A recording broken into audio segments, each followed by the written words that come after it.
Hola, el 99% de ustedes no están suscritos al canal. Cuando llegue a los 1000 suscriptores, crearé una serie especial para ustedes. El polvo de la llanura se le había pegado a la ropa como una culpa antigua. Tomás Harlow llegó a Dust Creek a media tarde, cuando el sol del otoño empezaba a declinar y la sombra de los álamos se estiraba sobre la calle principal como un rebaño de perros cansados.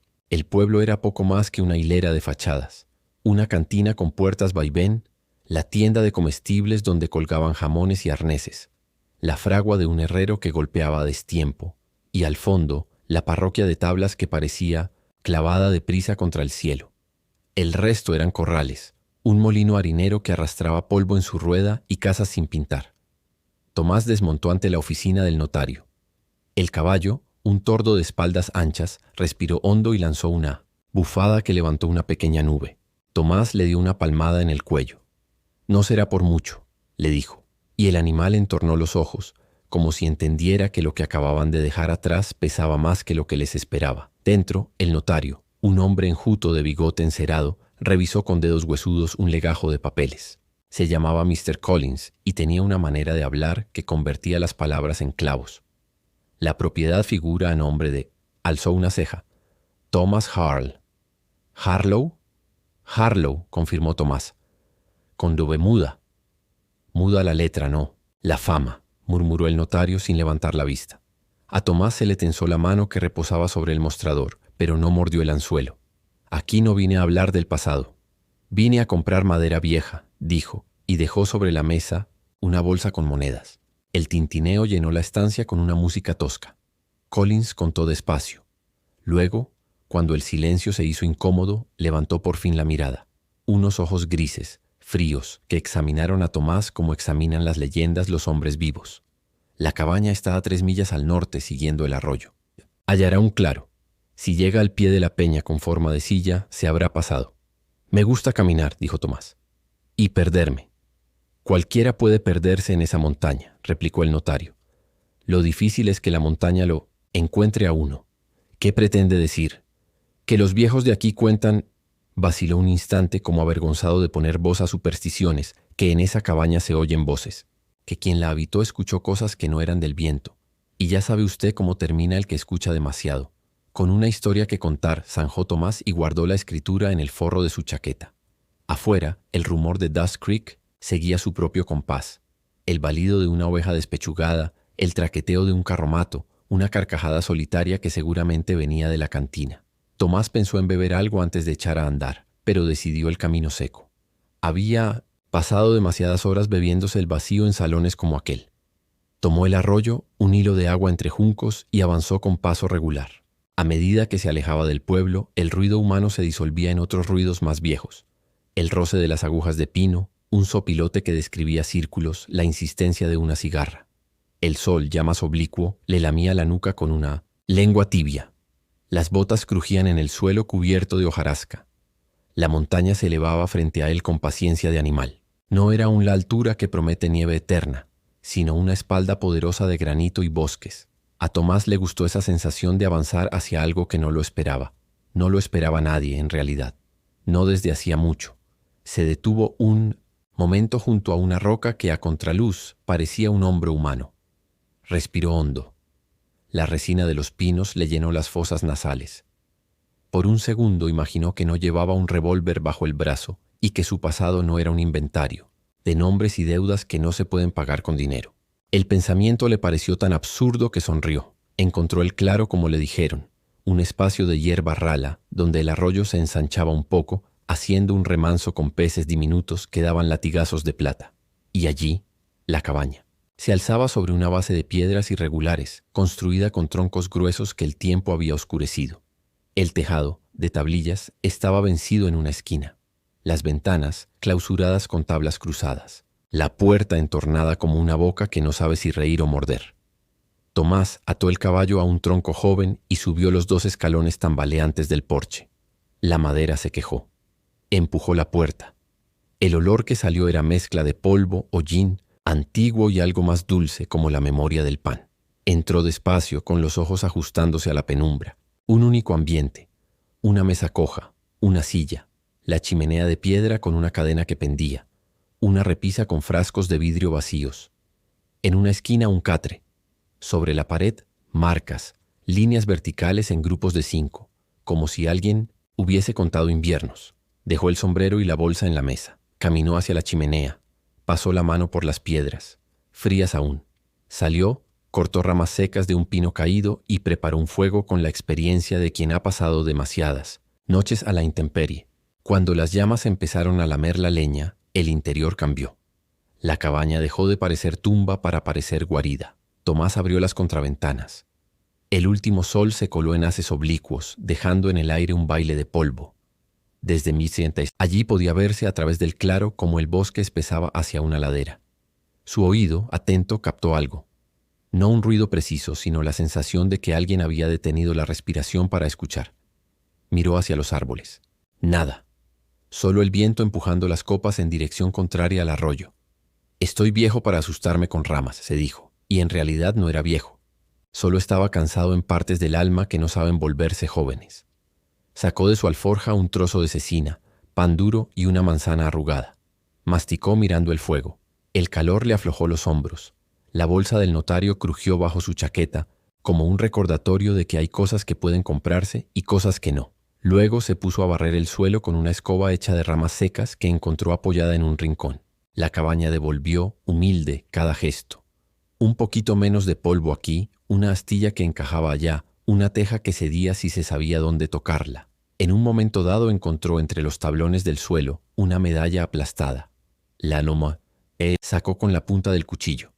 Tenía el relieve borrado, pero aún se distinguía un perfil y unos números troquelados en el borde. La giró entre los dedos sin reconocerse en esa clase de objetos que la gente llevaba para recordarse que pertenecía a algo. Él había pertenecido a demasiadas cosas equivocadas. Dejó la medalla sobre la repisa, junto a un frasco. Cuando cayó, la sombra por completo, el bosque se cerró en un murmullo continuo. Encendió una lámpara de queroseno y la colgó de un clavo. El círculo de luz amarillo bastó para que la cabaña se sintiera más pequeña y más suya. Tomás, casi sin creerlo, se permitió el lujo de descalzarse. Apoyó la espalda contra el catre y cerró los ojos un momento. Inevitablemente la memoria hizo su trabajo. Un patio polvoriento, el atardecer púrpura, una mano que no llegó a bajar el arma a tiempo, su propio disparo respondiendo demasiado rápido. Se obligó a abrir los ojos. Una mota de ceniza flotaba, como una luciérnaga apagada. Fue entonces cuando escuchó lo que debían ser las voces. No eran voces, se corrigió. Era una cadencia, como si el viento encontrara un hueco entre dos tablas y cantara allí. Un murmullo que aparecía y desaparecía con periódicos silencios. Se puso de pie con calma, tomó la lámpara y recorrió la estancia. El sonido no venía de la puerta ni de la ventana. Venía tal vez de la chimenea. Se acercó.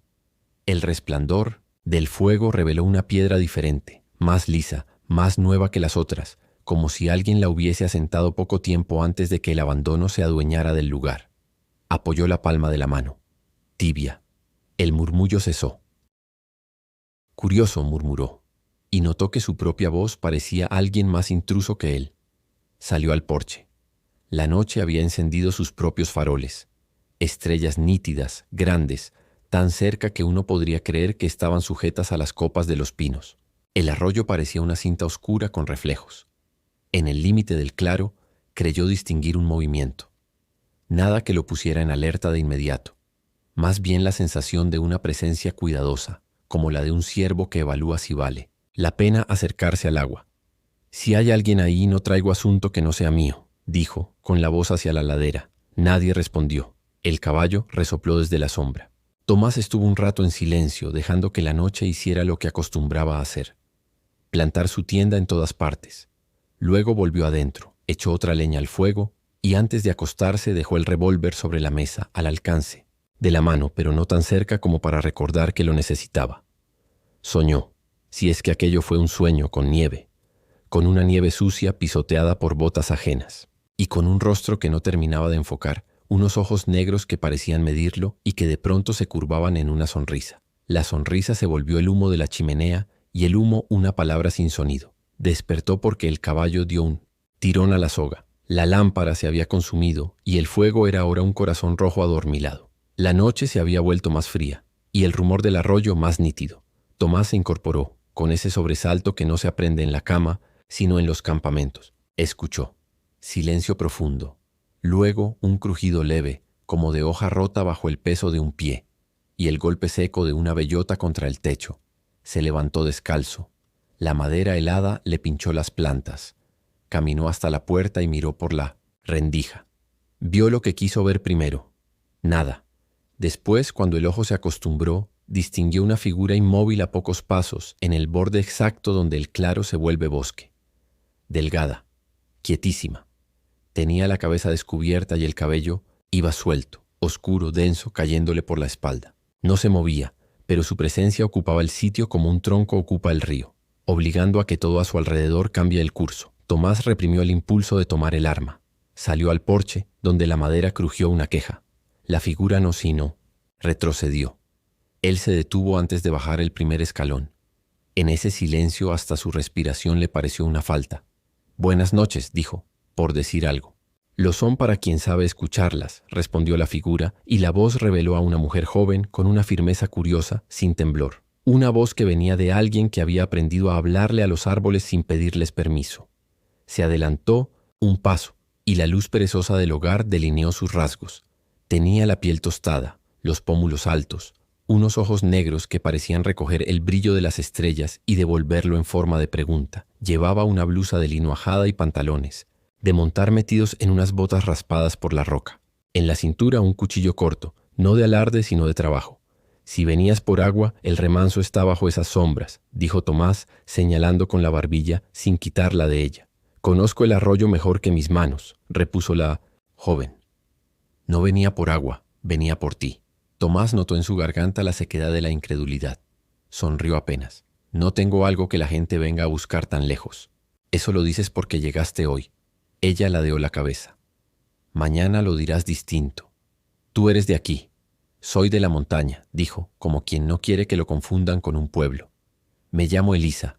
El nombre pareció encajar. En el claro con un sonido débil, como un canto rodado al asentarse. Tomás, que había aprendido a desconfiar de los nombres que se pronuncian con soltura, lo repitió en su interior sin atreverse a decirlo en voz alta.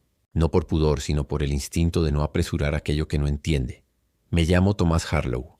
Compré esta cabaña esta mañana», explicó, como si aquella compraventa fuera un acto que pudiera justificar su existencia. «Me dijeron cosas de ella. Supongo que todos dicen cosas de todo». Elisa no sonrió ni frunció el ceño. Sus labios se curvaron apenas, en un gesto que no era ironía y tampoco compasión. «La cabaña escucha», dijo. «La montaña también. Y a veces responden. ¿Las voces?»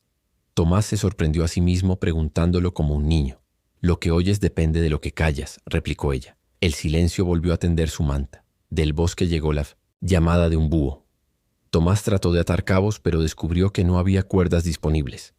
En cambio, había algo en la forma en que Elisa estaba de pie, ni desafiante ni sumisa, sino sencillamente presente, que le provocaba una calma incómoda. «¿Qué quieres de mí?», preguntó por fin. «Nada que no hayas traído ya». Elisa miró hacia la chimenea, como si pudiera ver a través de la pared. «Entré cuando caía la tarde. Miré tus manos. Tienen cicatrices. Sabes trabajar la madera y disparar». Lo dijo con la naturalidad de quien enuncia que el río corre hacia abajo. «No me gusta que entren en mi casa sin avisar». «Todavía no es tu casa». Elisa alzó la vista hacia la cresta oscura de la ladera. «Es de la montaña, y la montaña te está probando». A Tomás se le escapó una risa corta. «A mí ya me han probado cosas peores que la noche». «No lo dudo», dijo ella, y por primera vez hubo un brillo cálido en su mirada. «Pero la noche no te juzga, solo te muestra. Si sabes mirar, claro». Él dio un paso hacia adelante. El entablado hizo un ruido seco. Elisa no retrocedió. Tomás sintió el peso del revólver, aún sobre la mesa detrás del umbral. Pensó en su mano alargándose hacia él por costumbre. Decidió no moverse. «Si vienes por la cabaña, no la voy a dejar. Si vienes por el agua, te la doy. Si vienes por mí», buscó la frase correcta y no la encontró. «No vengo a quitarte nada», dijo ella con una paciencia que de repente le pareció antigua. «Vengo a darte una advertencia y un camino, pero no es esta noche. Esta noche solo quería mirarte, saber si eras el que debía llegar». Tomás alzó la barbilla. «¿Y lo soy?». Lo sabré cuando regreses mañana al amanecer sin la pistola. Se giró un poco, perfil contra el bosque. Si no vienes, la cabaña te hará compañía un tiempo y luego te vomitará como a los otros. ¿Los otros? Los que creen que la soledad es un muro y no un espejo. Eliza echó a andar hacia la ladera con un paso silencioso que parecía conocido por la hierba. Se detuvo apenas más allá del borde del claro y volvió el rostro sobre el hombro. La luz del hogar le tocó el pómulo con una caricia que no era de este mundo. No compraste esta cabaña por azar, Thomas Harlow. La frase que pronunció, a continuación se clavó en la noche con suavidad y filo. Alguien quiso que llegaras hasta aquí. ¿Quién? Se le escapó demasiado alto. La promesa, dijo, y la palabra pareció flotar un instante antes de convertirse otra vez en bosque, y desapareció entre los árboles. Tomás quedó de pie, con los pies helados, la boca seca y el corazón latiendo de una manera que no tenía que ver con la amenaza. Tardó un rato en regresar al interior. Cerró la puerta con un gesto automático. El fuego, crecido en su ausencia, dibujó sombras largas en las paredes. Había en el aire un aroma nuevo. No supo si era el de algún arbusto que ella había rozado o el eco de un perfume antiguo que llevaba a la montaña. Se sentó. Miró el revólver en la mesa, pesado como un argumento gastado. Miró la medalla sobre la repisa. Miró sus manos. Las giró, como si alguien le hubiera preguntado si estaban vacías. Luego se recostó en el catre, sin desvestirse, con los ojos abiertos hasta que el sueño volvió disfrazado de pregunta. La cabaña crujió, acomodando sus huesos viejos. El arroyo dijo sus palabras de agua a quien quisiera oírlas. En algún punto de la ladera, un zorro persiguió una sombra. Y, sin que él lo supiera, una piedra de la chimenea devolvió a su sitio una vibración mínima, como si hubiese asentido. Cuando por fin el cansancio lo venció, Tomás soñó sin nieve ni sangre. Soñó con un sendero estrecho que subía entre pinos, con un cielo claro de mañana, con el golpe de su propia bota contra una raíz, con su mano izquierda buscando no el cinto, sino algo más leve, más verdadero, y con una voz, la de ella, que no hablaba ya en enigmas: amanecer, sin la pistola. Al primer filo de luz, antes de que el bosque se cambiara el manto de sombras por el de pájaros, Tomás se incorporó. El frío le mordió la espalda. Fue hacia la mesa. Miró el revólver largamente y, contra todo lo que había sido hasta entonces, lo guardó en la alforja para no llevarlo. Luego se caló el sombrero y salió. La montaña delante esperaba. La cabaña, detrás, respiró con él. Y así, con la noche todavía pegada a los troncos, echó a andar hacia la ladera donde la montaña guarda para algunos su promesa secreta. Amanece sin colores fuertes, como si el cielo necesitara desperezarse igual que los hombres. El frío muerde con dientes finos. Tomás sale de la cabaña antes de que el primer pájaro se atreva a decir su nombre. Deja el revólver en la alforja, junto a la medalla abollada y un trozo de pan. Tira de la puerta hasta oír el encaje del pestillo y se echa a andar con la sensación absurda de estar descalzo por dentro. El claro, a esa hora, no es el mismo de la tarde anterior. El arroyo fuma. Los tallos están rígidos de escarcha. El aire tiene un olor a piedra nueva. En la linde, tras un matorral de artemisa, distingue una señal que no puede ser accidente. 2 ramitas cruzadas apoyadas en una roca, formando una X minúscula. Se agacha. Una de las ramitas está mellada en un extremo como si alguien la hubiese cortado con cuchillo y no con la mano. La montaña, piensa, también escribe. Sigue las marcas sin prisa, aprendiendo como aprenden los hombres que escuchan a destiempo. Cada tanto otra X discreta. A veces solo un puñado de agujas de pino alineadas contra el sentido del viento. Así lo conduce el rastro hasta una garganta angosta, donde el bosque deja ver apenas una faja de cielo. Eliza lo espera sentada sobre un tronco caído, una rodilla en alto, la otra pierna colgando con indolencia. Al verlo no se levanta enseguida. Primero lo mira de arriba abajo, como los caballos miran a los extraños. «Viniste», dice al fin. «Y sin pistola», responde él mostrando las manos. «Eso no lo sabré hasta que me mires cuando tengas miedo». Se incorpora con un movimiento limpio. Lleva en la espalda un pequeño morral de cuero y en la cintura el mismo cuchillo. En su hombro derecho una mancha de resina ha oscurecido la tela. Tomás repara en que su cabello huele a humo y a romero. «Hoy vas a aprender a caminar sin que la montaña tenga que aguantarte», anuncia. «Luego, quizá, te cuente por qué te trajo». «¿La montaña me trajo?» Tomás levanta una ceja. «Yo solo pongo señales», dice ella. «Sígueme». Comienzan a subir por un sendero que no es tal, más bien una intención de sendero. Eliza avanza sin ruido. Tomás detrás tarda unos minutos en encontrar el ritmo. Los pinos, altos y rectos, forman columnas entre las que cuelga el aire como una tela leve. La luz, aún oblicua, cae por entre las ramas y dibuja franjas. Cuando Eliza cruza una de esas franjas, su perfil recorta una seguridad antigua. Tomás intenta imitar su pisada, no levantar demasiado las botas, apoyar primero el borde externo, evitar las trampas de hojas, sueltas que delatan al que no pertenece. Si el terreno está húmedo, dice ella sin volverse, no crucemos por donde cruzarías tú. Crucemos por donde cruza el agua. ¿Y cómo lo sé? Escucha. Se detienen. El silencio no es silencio, es una suma de cosas pequeñas. Eliza cierra los ojos. El agua no solo suena. Cambia el olor, cambia el frío del aire, cambia la forma en que se comportan los insectos. Mírales el vuelo. Prosiguen. Un crujido en la espesura a la derecha hace que el cuerpo de Tomás responda con un reflejo viejo. El brazo busca el peso ausente del revólver. Eliza lo observa no con reproche, sino con una paciencia que lo sorprende. No te pedí que dejaras el arma porque me guste verte indefenso, dice. Te lo pedí para que te dieras cuenta de que llevas otras cosas encima. Algunas te sirven, otras te matan. Hoy vamos a tirar una de esas últimas. ¿Y si aparece un puma? Entonces tendremos una buena historia para contar o para que nos cuenten, responde. Y en la sonrisa hay filo y hay ternura. Llegan a un paso estrecho donde dos rocas se besan con brusquedad. Al otro lado, el terreno cae unos metros hacia una vaguada sombreada.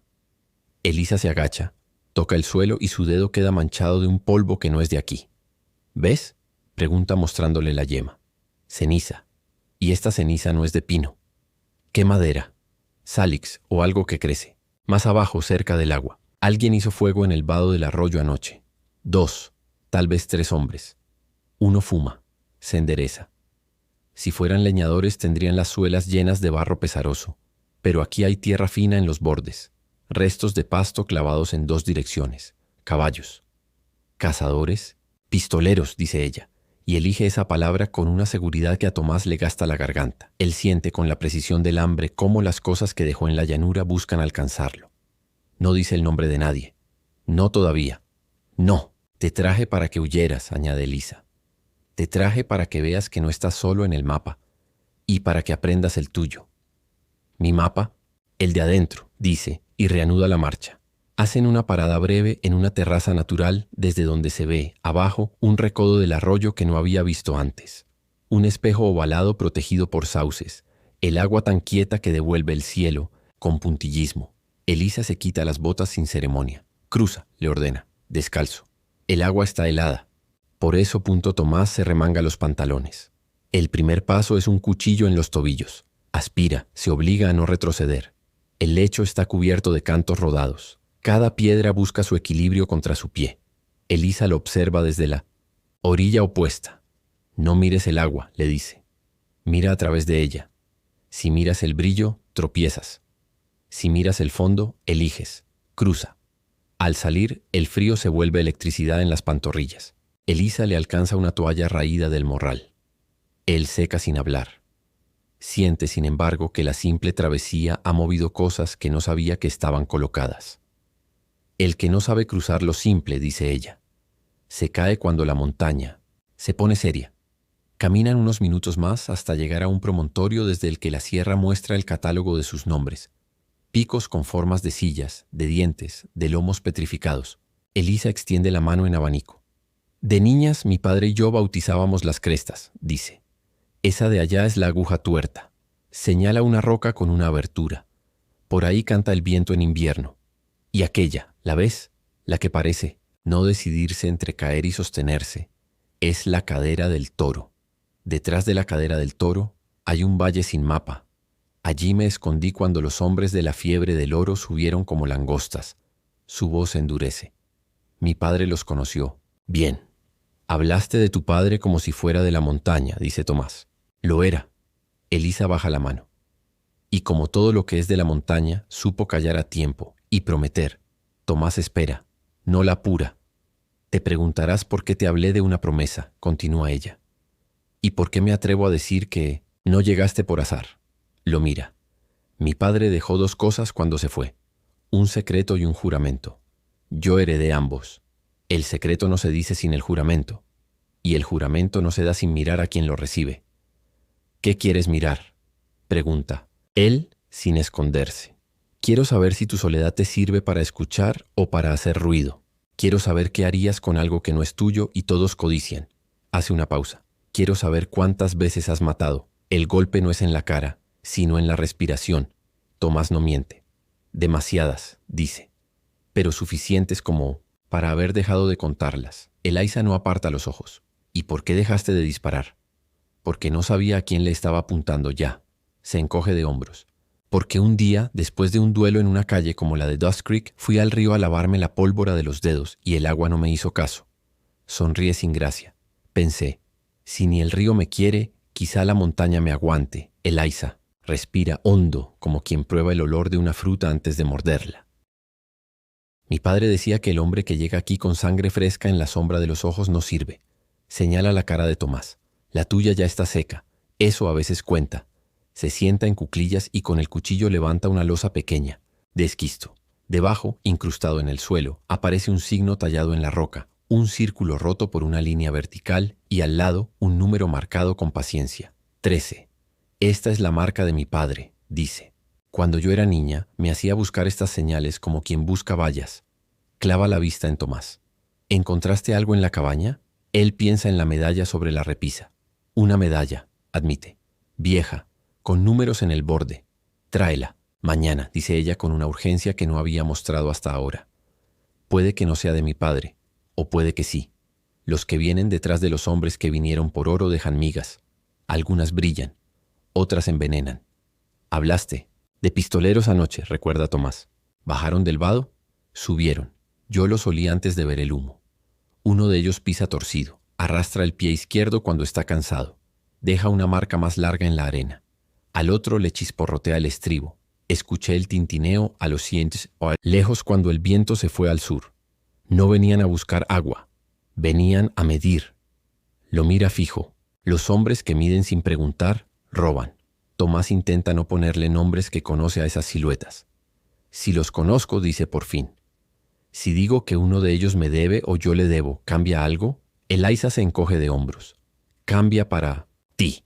Para la montaña no. Ella no distingue entre deudas de hombres. Solo sabe quién respira bien y quién respira mal. Se levanta. Vamos. Quiero mostrarte una cosa más antes de que el sol trepe y todo se vuelva duro. Desandan un trecho y se internan por un corredor de arbustos bajos que terminan en una pared de roca oculta tras un telón de hiedra. Elisa aparta el follaje con el antebrazo y deja al descubierto una grieta. El aire que sale de allí está más frío. Trae consigo un olor a humedad antigua y a hierro. No es una cueva, se aclara. Es un aliento. Adentro, más adelante, la roca. Se abre.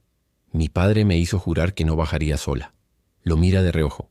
Y que no bajaría con nadie que hiciera más ruido por dentro que por fuera. ¿Y qué ruido hago yo? Hoy, poco. Vuelve a cubrir la grieta. Mañana, con la medalla, veremos. Se sientan un momento a la sombra. Elisa saca del morral un trozo de cecina y lo parte con el cuchillo. Le da a Tomás el pedazo más pequeño y se queda con el grande. Luego se lo cambia sin decir palabra. Comparten también un puñado de piñones tostados que crujen dulce. Cuando era niña, dice Elisa con los ojos en el vacío, mi padre me habló de una promesa que nos ponía a resguardo. No era un rezo ni una ley, era un pacto con la montaña. Si nosotros cuidábamos que no la vaciaran, ella nos devolvería a los vivos en los inviernos más duros. Hace una pausa. No era metáfora. Varias veces nos salvó. Se ríe, corta. Te lo digo y parezco la loca de las colinas. Yo he visto hombres jurar por cosas menos vivas, responde Tomás.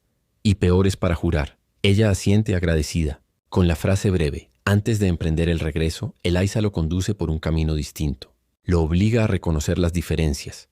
Una roca con líquenes en forma de mapa, una rama quebrada a cierta altura, alguien alto o alguien a caballo. Excremento de ciervo fresco, el nido de una urraca con trozos de vidrio que reflejan el cielo, en ascuas. Al borde de un claro se detiene de golpe y le señala el suelo. Hay una trampa de lazo improvisada entre 2 arbustos, disimulada con hojas. Esto lo puso alguien que tiene prisa, dice.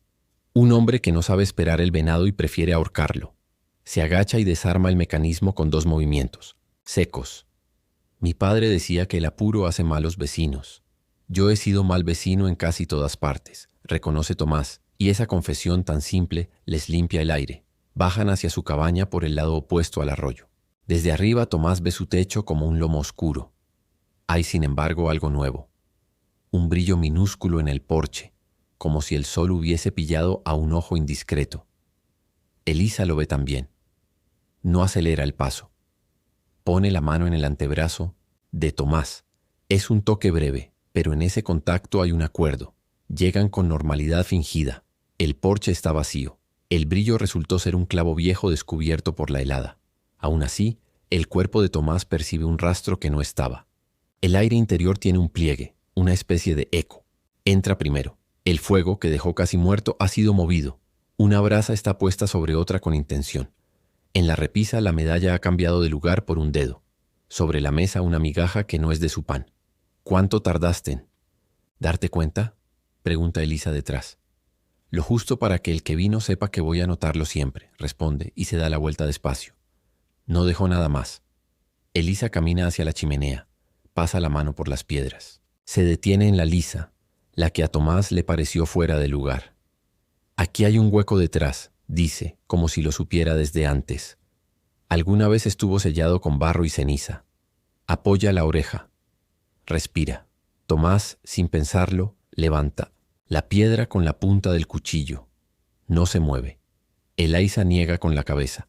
No hoy. Se aparta. Si yo estoy equivocada, detrás solo habrá hollín. Si no lo estoy, necesitas traer la medalla y otra cosa. Lo mira con seriedad. Una decisión. ¿Cuál? Cualquiera que abre no cierra igual, dice. Y Tomás entiende que no está hablando de la piedra.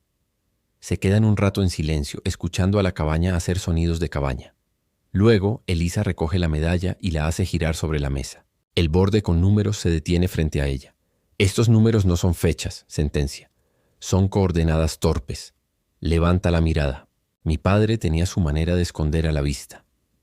¿Y el secreto?, pregunta Tomás, sabiendo que todavía no. El secreto no es oro solamente. Elisa habla despacio, eligiendo. El oro es un modo de llamar la atención. Lo que se guarda, de verdad, son nombres. Nombres que valen más que el metal cuando el invierno cae sobre los hombres que mandan. Le devuelve la medalla. Si mañana te cuento lo demás, dejarás de ser un forastero. Y a los que dejan de ser forasteros, esta tierra les cobra. Tomás sostiene el disco frío. Piensa en los hombres que suben por los vados, en el pie arrastrado, en el estribo que tintinea. Piensa en el notario y sus ojos de clavo. Piensa en Elisa diciendo promesa con la boca llena de montaña. Y piensa sobre todo en la paz pequeña, insistente, que se le ha metido entre las costillas desde que empezó a subir detrás de ella. Mañana, dice, con la medalla. Elisa asiente, va hacia la puerta. Antes de salir palpa el marco con la mano abierta como quien lee en braille. Sonríe de medio lado. Aceita esta bisagra, dice. Le gusta quejarse más de lo necesario. En el porche, la luz ya es franca. Elisa baja los escalones de a uno y sin volverse agrega. Si llegan hombres esta noche, no dispares primero. Si disparas, que sea para que el eco te diga por qué. Y si me preguntan por ti, diles que la montaña no recibe visitas sin cita, responde. Y su risa, ahora sí plena, baja la ladera unos pasos antes de desvanecerse. Tomás la ve convertirse en bosque. Luego entra, toma aceite de una lata golpeada y se pone a trabajar la bisagra como le han dicho. La cabaña, agradecida, suena menos. Levanta la piedra lisa de la chimenea con la mirada, no con las manos, y toma una decisión provisional. Esperar. Coloca la medalla dentro del bolsillo interior de su chaqueta, donde antes llevaba escondidas cartas de desafío. Mueve la mesa, barre, corta leña. A media tarde sale a por agua y de reojo busca señales. No hay ramitas en X. El viento ha girado al oeste. El arroyo ya no fuma. En el barro suave del remanso descubre apenas marcada la herradura de un caballo. La marca es reciente. Tiene un clavo faltante en el cuarto interior. Eres tú, dice en voz baja y por primera vez pone nombre. Hank Rourke. El sonido de esas sílabas le seca la lengua y le afina la vista. Regresa a la cabaña sin apuro. En el umbral, la bisagra no se queja. Dentro, el fuego responde dócil. Tomás apoya la mano en la piedra lisa de la chimenea. Está tibia. No levanta. No aún. Se sienta, saca la medalla, la hace girar y cuando se detiene, los números lo miran como un gato que no piensa moverse de su sitio. La noche caerá otra vez. Y mañana, con la medalla y con el miedo domesticado, volverá a subir donde la promesa, por fin, empiece a decir sus palabras. Afuera, la montaña respira hondo como quien se prepara para hablar. Y en el fondo del valle, aunque él no lo ve, dos hombres apagan con la bota un fuego chico y se miran sin decirlo. Han olido algo que los trajo hasta aquí. La noche se había hecho pesada en la cabaña. El fuego, aunque vivo, no conseguía disimular ese aire tenso que precede a la tormenta o al peligro. Tomás pasaba la medalla entre los dedos, oyendo cómo el metal frío chocaba contra su piel, curtida. Los números en el borde brillaban a la luz anaranjada de las brasas, como si quisieran pronunciarse por sí solos. Afuera, el bosque crujía bajo un viento cambiante, y cada crujido parecía anunciar pasos que nunca terminaban de llegar. Al amanecer, cuando el primer rayo filtró su filo entre las tablas de la ventana, Tomás tomó la decisión que llevaba, toda la noche rondándole. Subiría a la grieta que Elisa le mostró. La medalla sería la llave, aunque todavía no entendía de qué cerradura. Se ciñó la chaqueta, metió pan y cecina en una bolsa y salió sin caballo. Mejor así. El animal. Podía delatarlo con relinchos. El sendero se abrió delante como una cicatriz en la montaña. Elisa lo esperaba en el promontorio, justo donde la tarde anterior habían compartido los piñones. No parecía sorprendida de verlo. Más bien, lo miró como si hubiera comprobado algo que ya sabía. «Trajiste la medalla». Tomás asintió sacándola del bolsillo. Elisa la tomó, la levantó contra el sol y sus ojos negros siguieron los números grabados. Mi padre solía decir, si quieres que un secreto sobreviva a las lenguas de los hombres, grábalo en la piedra o en la sangre. Esta medalla es ambas cosas. Se la devolvió con suavidad. Ven. Lo condujo hasta la grieta oculta tras la hiedra. El aire frío volvió a envolverlos, cargado de humedad. Esta vez Elisa no lo detuvo. Ahora sí, dijo. Vamos a bajar. La grieta se ensanchaba poco a poco hasta volverse un corredor de roca húmeda. El suelo estaba cubierto de musgo resbaladizo y raíces que se estiraban como venas. La lámpara de aceite que Elisa encendió dibujó sombras alargadas, y el humo formó arabescos en el techo bajo. Después de varios minutos de descenso, el túnel desembocó en una sala amplia, casi circular, cuyo techo se perdía en la oscuridad.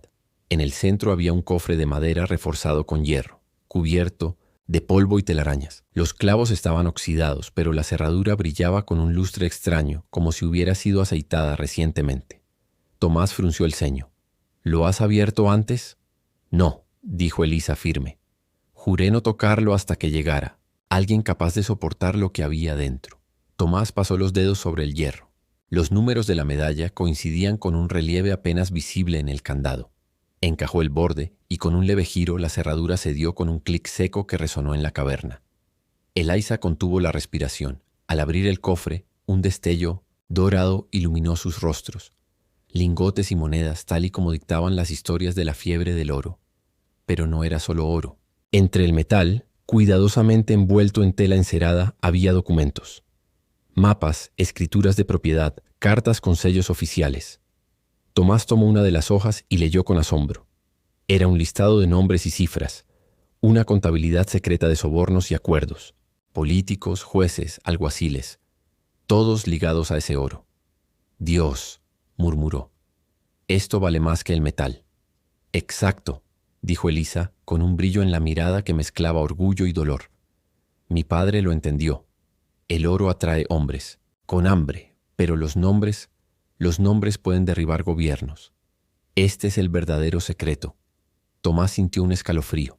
Ahora comprendía la promesa. No era solo proteger un tesoro material, sino custodiar la memoria de un poder corrupto. Un ruido lo sacó del trance. Un chasquido de piedras, un murmullo apagado que no venía de ellos. Tomás apagó la lámpara de inmediato. En la penumbra, el eco de unas voces reverberó por el túnel. No había duda. Alguien más conocía el lugar. Elisa lo miró, y en sus ojos no había miedo sino resolución. Los hombres del vado, susurró. Tomás apretó la mandíbula. No necesitaba que le dijeran más. Hank Rourke y su banda lo sabían. Seguido. Con un gesto rápido, Eliza cerró el cofre y colocó encima unas piedras que se confundían con el suelo. Tomás cargó la medalla contra su pecho y la guardó. El murmullo de pasos se acercaba, cada vez más claro. «No podemos enfrentarlos. Aquí dentro», dijo él en voz baja. «Nos convertiríamos en ratas acorraladas». «Entonces tendremos que hacer lo que la montaña nos enseñó», replicó ella. «Usarla a nuestro favor». El túnel tembló ligeramente, como si la tierra entendiera esas palabras. Cuando la primera silueta de los hombres apareció al final del corredor, Tomás supo que no había vuelta atrás. El oro perdido y los secretos de sangre habían dejado de ser leyenda. Ahora eran una guerra que reclamaba su nombre, y la montaña, implacable, se disponía a elegir a quién protegería y a quién devoraría. El eco de las voces en el túnel se volvió más claro, como el rumor de un enjambre que avanza sin descanso. Tomás y Eliza se miraron en la penumbra, sin necesidad de palabras. La montaña los había llevado hasta allí, pero no pensaba librarlos de la prueba. «Por aquí no», susurró Eliza señalando un pasaje lateral apenas visible entre dos salientes de roca. El aire que escapaba de allí era más frío, con olor a mineral húmedo. Caminaron a tientas pisando con cuidado mientras las antorchas de los perseguidores encendían el corredor principal. Tomás escuchó la voz ronca de Hank Rourke, inconfundible. «El cofre está cerca. No paren hasta encontrarlo». Ese nombre cayó como plomo en el pecho de Tomás. Lo conocía demasiado bien. Antiguo compañero de armas en días de frontera. Rival desde que una bala perdida, atribuida a él, le arrebató la vida a un hermano de Hank. Años de resentimiento y deudas no pagadas habían fermentado hasta ese momento. Eliza avanzaba adelante, ligera como una sombra, pero Tomás notaba la tensión en sus hombros. El pasaje desembocó en una sala más pequeña, con una abertura estrecha que dejaba ver la luz del amanecer filtrándose desde arriba. Era una chimenea natural, un respiradero. «Por aquí podemos salir», dijo ella tocando la roca húmeda. «No hay tiempo», respondió Tomás, escuchando ya el repicar de botas y el murmullo de las antorchas. «Nos alcanzarán antes de trepar». Sacó su revólver. Lo había dejado en la cabaña la primera vez, pero ahora lo llevaba en la cintura. No podía darse el lujo de enfrentar a Hank desarmado. Eliza lo miró con seriedad, sin reproche. «Prometiste escuchar antes de disparar». «Y escucharé», replicó Tomás. «Pero si Rourke está aquí, no viene por diálogo». Un haz de luz anaranjada irrumpió en la sala. La primera antorcha. Tras ella, la figura corpulenta de Hank apareció con su sombrero ladeado y una cicatriz fresca en la mejilla.